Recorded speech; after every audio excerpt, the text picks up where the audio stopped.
expectations. Let's say, for example, di ba every seminar sa mga teachers, di ba namin nag-segwal kung kanang usawang pag-way nila nga pag-lead gali. So that's the time na every year something or every day, if na may possibility, kaya i-changes nila ang ilahang leadership style. So, also, good leadership style also good guide, dili man daw dili sila magamit pirmi o same style sa ubang leaders. Gets ra ba? And also, sa situational leadership model developed by Paul Thirsty and Kenneth H. Blanchard, 1996. So, ang kanikalit kay di-explain niya, they actually explain that ang leadership style kuno kay mas mo effective pa siya if ang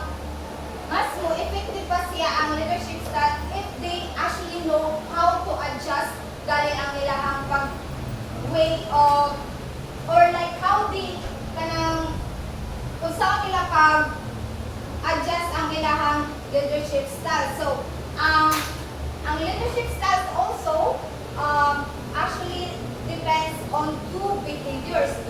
First is the task behavior, and the second one is the relationship behavior.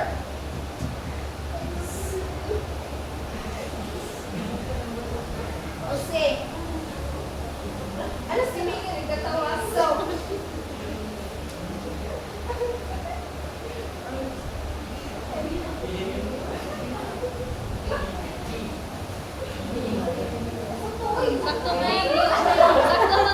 so, ang kaning task behavior and relationship behavior, Mika nagkatawa. Okay, kanang galing, when a leader galing kanang galing ang task behavior, okay, ang task behavior, kanang galing when a leader kanang instruct sa iyang mga members. Let's say, for example, sa ato ang classroom, di ba, when there's group activity, di ba, namin leaders. So, usahan na pagbuhat usahan na pag-way sa mga leaders para mukuha ng iyang members. Mulito. Bukungan. Okay, bukungan. So, if ara na sa sulod si relationship behavior, wherein ang task sa leader is to give clear instructions and directions sa iyang mga membro. But then if ang leaders galing hibaw maminaw sa iyang membro, usa may mahitabuan, hindi hibaw maminaw galing sa suggestion, usa may mahitabuan. O, ara nang sulod si conflict. Nanay, something that talagang dili mahimo ang usa kaya dapat buhaton kay maminaw mo sila dili siya hibaw galing mo sa suggestion sa iyang members. So, sila duha kay nagpa-characterize sa upat ka behavior sa styles and situational leadership, which are the S1, S2, S3, and S4. Let's start for S1, which is the selling and directing. So, individuals have the specific skills required for the job in hand and they are willing to work at the task. So, mag-stick na sa example in a workplace, no, when ang members galing, alis sa S1, dili nga nagtaka nga ang members, dili magalis ka kahibaw sa task kung saan nila pagbuhat. Pero wala pa sila skills, anak. So, let's say, for example, sa call center agent ba? Di ba, if mo apply ta, we didn't know how to sa mga galing, buy something, right? So, need pa o guidance. So, that's the time nga si leader, ara na musud nga mo guide siya o mo instruction sa instruction. Kasabot na kung usa niya ang sa S1, which is nga ang members wala pa gali ability nga mukuha sa skills kung saan na pagbuhat ang kanang task. For the S2, which is the doing coaching, which is the individuals who are able to do the task, the motivated of the job and willing to do the task. So, ang sa S2, naras lang ang members, dili na nga ang some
So, ang servant leadership siya, it involves what? It introduced by Robert Lee.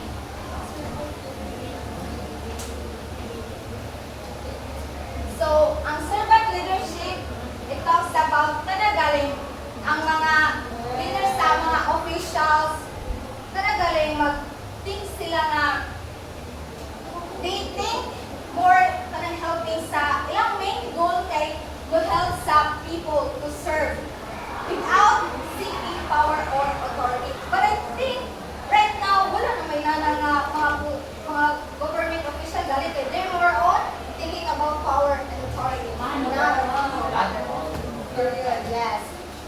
And also, Ray Leaf said that servant first, it begins with the natural feeling that one wants to serve, then conscious choice brings one to aspire to it. So it actually means that ang desire galing sa kanang umaga president, mga barangay officials, kay to serve people without galing a person na nag-choose siya ang position because she wants to live, not to take any power or authority nga para lang wow ng gali ang money sa or para something na siya ang sa servant leadership. So, any question?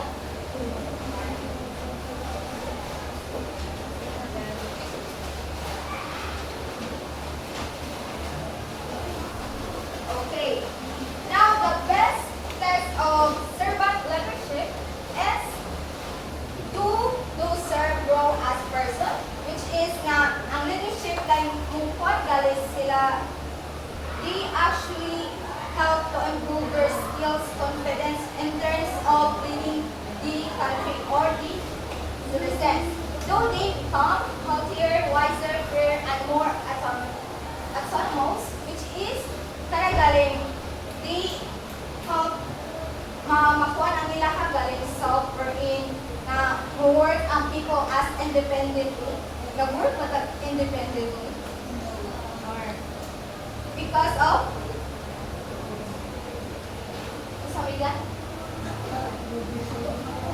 and are they more likely themselves to become servants. So, kumbaga, if itang tao nakakuha ng good leadership sa atong mga officials, and mga society or something na makakuha ito nga mag-help sa others, nakakuha ko, ano wala?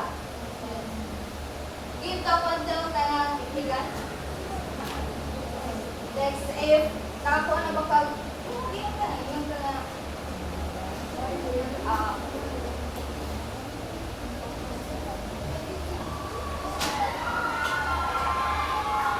if nakakuha na baka, you already experience of good leadership, and that's the reason na kanang help ka sa others. Yes. Alright.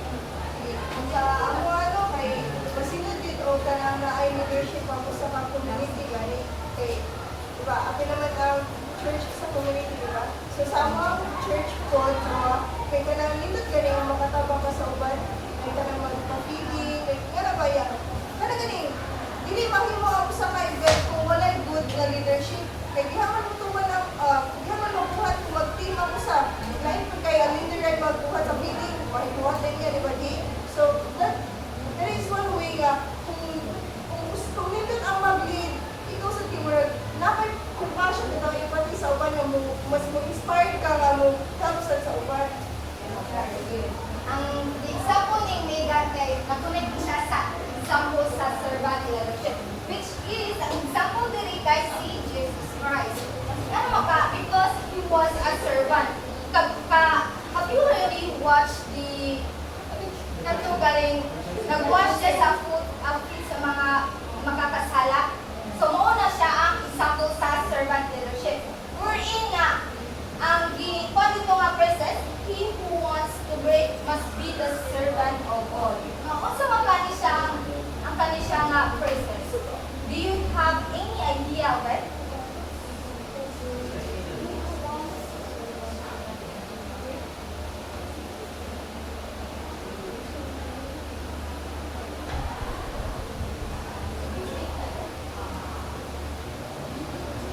na so far, so ako na lang.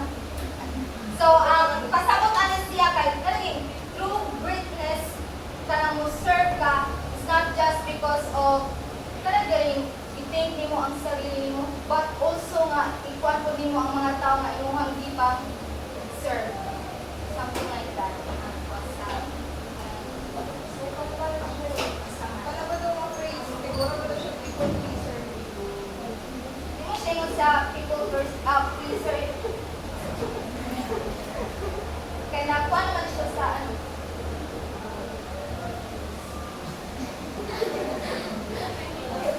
Saan ikaw?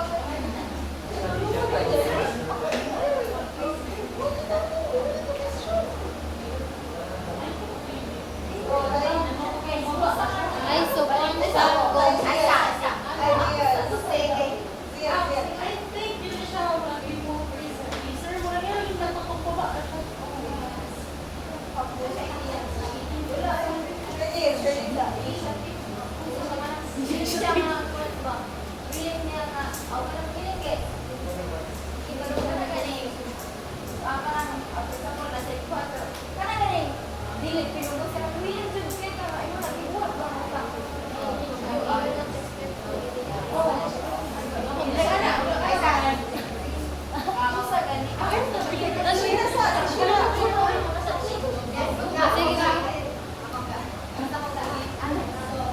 Ako lang idea na ako lang i-share. So, since it's all about Jesus Christ, di ba? So, he taught his disciples, he who wants to be must be the lover of all. So, para kang Lord is goodness, kana doing good things to others without expecting anything in return. Muna siya. So, there's no need to please others. Wala siya kailangan sa mga pagtanong sa mga tao. The only thing that is important to him is to help others and to serve others. Okay. So, mag-igat.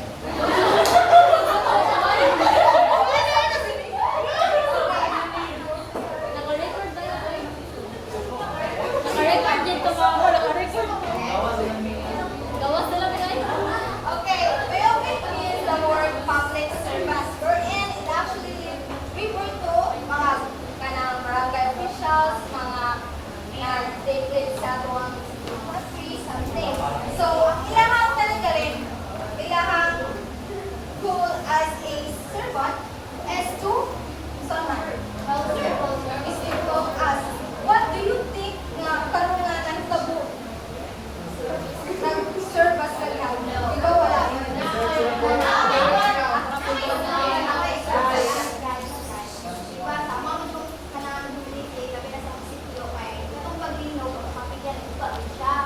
So, in order na mag-fix ko siya, solicit niya sa mga government officials like sa kapitan, sa mga SP, and that nakakuha niyo help ikanila mauto ang way sa pag-asbok tabang ikan sa mga government officials.